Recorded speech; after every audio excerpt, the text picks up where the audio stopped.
Мало кто догадывается, что прямо под оживленными городами могут скрываться целые миры, невидимые с поверхности. Эти места не значатся на картах, туда не ведут таблички или дороги. Их создают годами, вручную, с одной целью — исчезнуть из поля зрения закона. В таких подземельях можно жить месяцами. Здесь есть вентиляция, запасы еды, оружие, электричество. Настоящие города-призраки, в которых обитают те, кому на поверхности не выжить, беглые преступники, торговцы оружием, наркокурьеры. Это не метафора. Это реальность с множеством доказанных случаев, когда целые банды обустраивали себе логово в туннелях старых шахт, канализационных системах, катакомбах. Обитатели таких мест строят собственную иерархию, решают конфликты по внутренним законам и не пускают чужих. Полиция редко спускается сюда. Слишком опасно. Каждый шаг может быть ловушкой, каждый поворот — засадой. Эти города не просто скрываются от глаз, они защищают своих жителей от мира, где у них нет шансов. Именно поэтому власти часто даже не подозревают о масштабах таких поселений. Но когда тайное все же становится явным, начинается война под землей в полной темноте.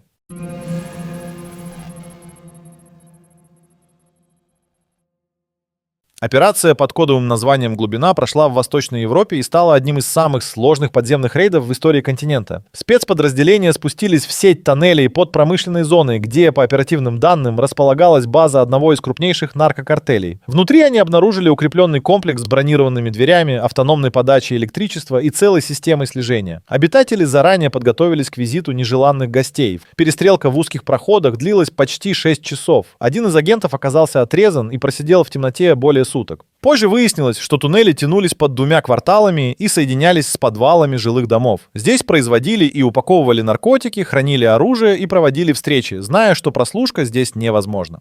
Операция закончилась частично успешно, арестовали 5 главарей, но большая часть обитателей скрылась через аварийные шахты. Это была лишь одна битва в войне с подземным миром, и, пожалуй, не самая зловещая.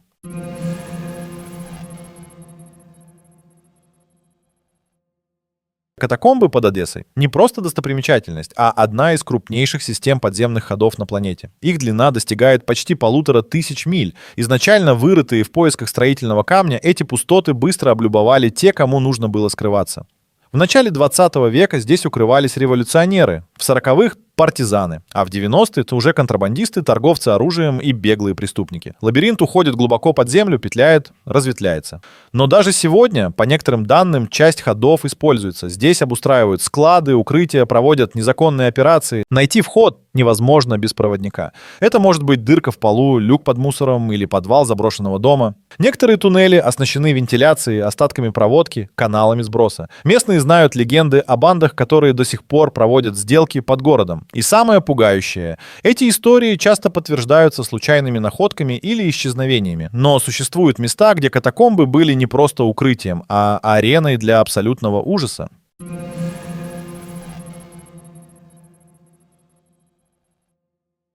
История Александра Комина — одна из самых мрачных в постсоветской криминалистике. В середине 90-х он создал под своим гаражом настоящий подземный лагерь. Глубиной более 30 футов, с несколькими камерами, вентиляцией, электричеством. Сюда он заманивал людей — бездомных, алкоголиков, отчаявшихся, под предлогом работы и ночлега. А потом закрывал люк. Внизу заключенные жили в неволе, спали в клетках, ели по расписанию, работали на поверхности, под присмотром сообщника. При малейшем сопротивлении их пытали, наказывали, иногда убивали. Комин называл это системой трудового перевоспитания. Он вел дневники, вел учет рабочих дней, документировал расправы. Его действия продолжались почти 5 лет. Только чудом один из пленников смог выбраться и сообщить о подземелье. Когда оперативники вскрыли бетонную шахту, они не сразу поверили своим глазам. Настолько тщательно все было обустроено. Этот случай стал символом абсолютного контроля, возможного под землей. Но следующая история покажет, как можно было скрыть целую цифровую империю, и никто не заподозрил бы ее существование.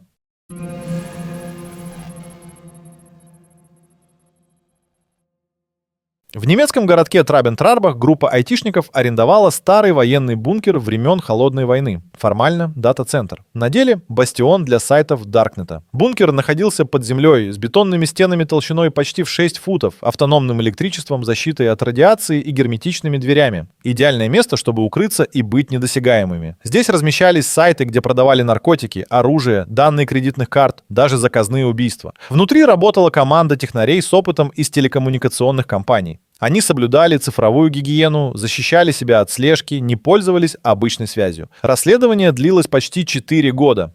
Только в 2019-м полиция совместно с ФБР провела операцию по вскрытию бункера. Задержали 13 человек, изъяли сотни серверов. Но даже тогда эксперты уверяли, часть данных навсегда осталась в глубинах шифрования. И хотя это была цифровая преступность, физическая защита снова доказала, под землей можно спрятать почти все.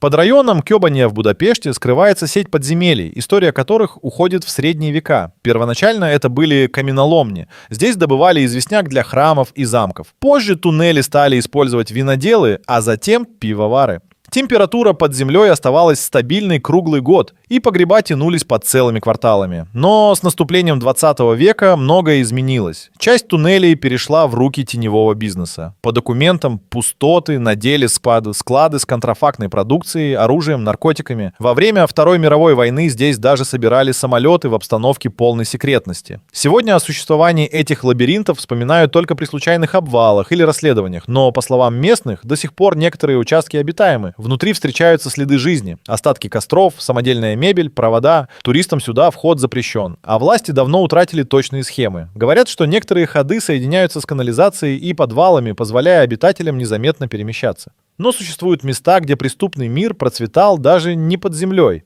а среди сотен тысяч людей в абсолютной тесноте.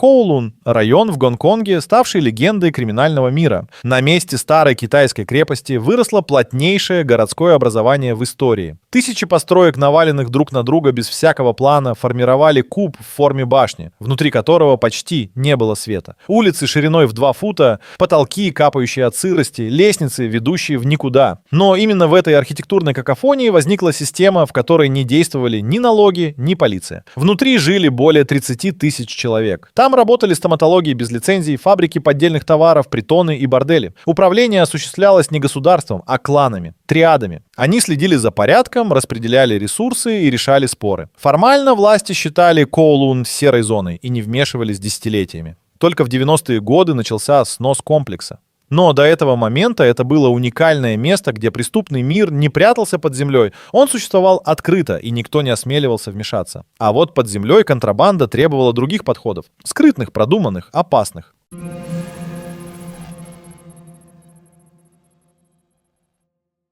В подземных тоннелях, протянувшихся на границе между Соединенными Штатами и Мексикой, творится нечто больше похожее на фильм. Здесь не просто таскают мешки с товарами, тут работают настоящие подземные транспортные линии. Туннели прокладываются на глубине до 70 футов, укрепляются бетоном, оснащаются вентиляцией, освещением, даже рельсами и тележками. За последние 2 десятилетия пограничная служба обнаружила десятки таких ходов, некоторые из них длиной более 2000 футов. Они ведут из складов на мексиканской стороне прямиком в ангары или магазины в США.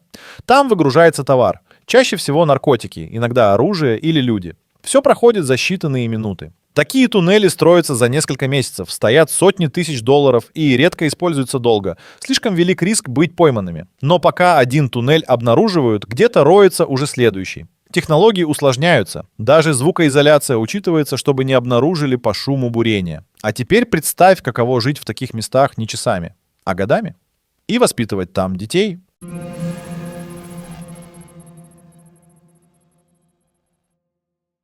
Подземные убежища, хоть и создавались как временные, порой превращаются в постоянные дома. Внутри дети, подростки, семьи. Без доступа к солнцу, без окон, без нормального воздуха. Они спят на бетонных полках, едят консервы, умываются из пластиковых бутылей. Эти дети редко видят небо. Они учатся выживать, ориентироваться в темноте, различать звуки, быстро реагировать на сигналы тревоги. У них нет детства в привычном смысле. Учителя, старшие члены клана. Условия настолько суровые, что порой выживает не каждый. Медицина по примитивной. Лекарства это по остаточному принципу. Но именно в этих условиях формируются будущие солдаты преступного мира. Они растут без страха, без доверия, без привязанности. Им некуда уходить, под землей все, что они знают. По рассказам бывших обитателей таких убежищ, тишина в туннелях звенит, а темнота становится частью тебя. Некоторые из них не могут жить на поверхности, слишком шумно, слишком ярко. Но у этой жизни есть свои правила, своя власть и свои лидеры. И они куда опаснее любой полиции.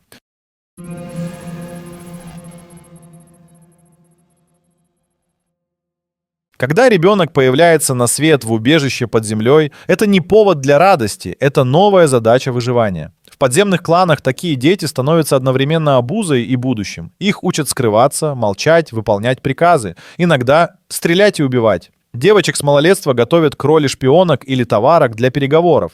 Мальчиков — к боевым задачам. Психика формируется искаженно. Под землей нет понятий добра или зла. Есть понятие приказ и наказание. Один из подростков, выросших в мексиканском туннеле, рассказывал, как впервые увидел звезды только в 13 лет. Он не знал, что такое деревья, но знал, как обезвредить ловушку и собрать пистолет. Власти часто находят детей при штурмах, но не всегда могут адаптировать их к нормальной жизни. Многие сбегают обратно, в тьму, которая кажется домом. И именно эти дети со временем становятся носителями культуры подземелья и ее продолжателями. И когда они вырастают, они формируют собственные законы. Жесткие, кровавые, неписанные. И подчиняются им все.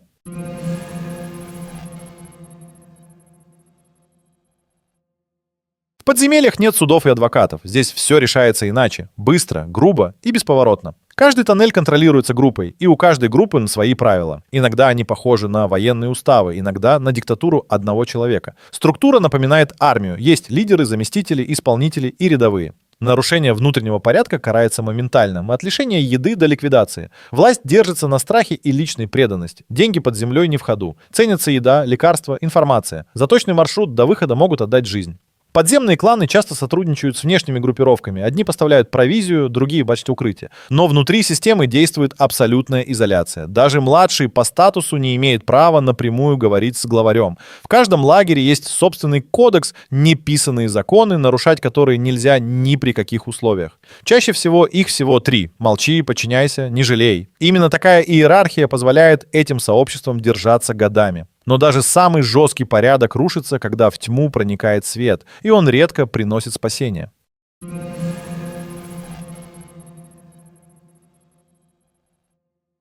Когда подземный город раскрывается, начинается цепная реакция. Кто-то успевает сбежать, кто-то уничтожает доказательства, а кто-то готовится к последнему бою. Власти действуют быстро. Перекрываются входы, устанавливаются камеры, запускаются дроны, но часто бывает поздно. Оперативники сталкиваются с неожиданными ловушками, обвалами, газовыми камерами, минными растяжками. Под землей нет сигнала, нет радиосвязи, и каждая операция, как в Абосии, как ходьба по слепой шахматной доске. Зачистка идет поэтапно. Сначала обследуют доступные участки, затем отправляют спецгруппы. Задержанных допрашивают, но часто они молчат, боятся больше своих, чем полиции. Но главное, всегда остается ощущение, что нашли не все, что часть города ушла глубже. Некоторые туннели засыпаются намеренно, другие просто исчезают в грунте. И спустя время появляется слух. Где-то вновь появился вход, где-то снова зафиксировали движение. Подземный мир не умирает, он просто затаивается, и карта этих миров шире, чем кажется. Только видеть ее умеют не все.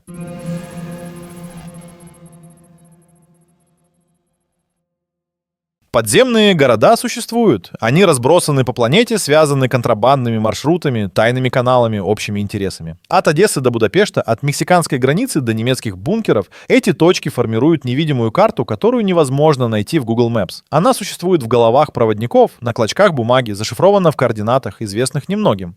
Каждая точка — это узел, убежище, склад, тайная комната. Власти знают о некоторых из них, но большинство остается вне зоны контроля. Эти места рождаются там, где слаб контроль, где люди готовы платить за тень и тишину. И сколько бы ни строили новых систем безопасности, всегда найдется кто-то, кто откроет новый тоннель, пробьет новый проход, построит новый город под нашими ногами. Подземный мир — не миф, не сюжет фильма. Это параллельная реальность, где законы пишутся ночью, а правят те, кто умеет исчезать. И пока наверху гаснут фонари, внизу продолжается жизнь. По своим древним и жестоким правилам.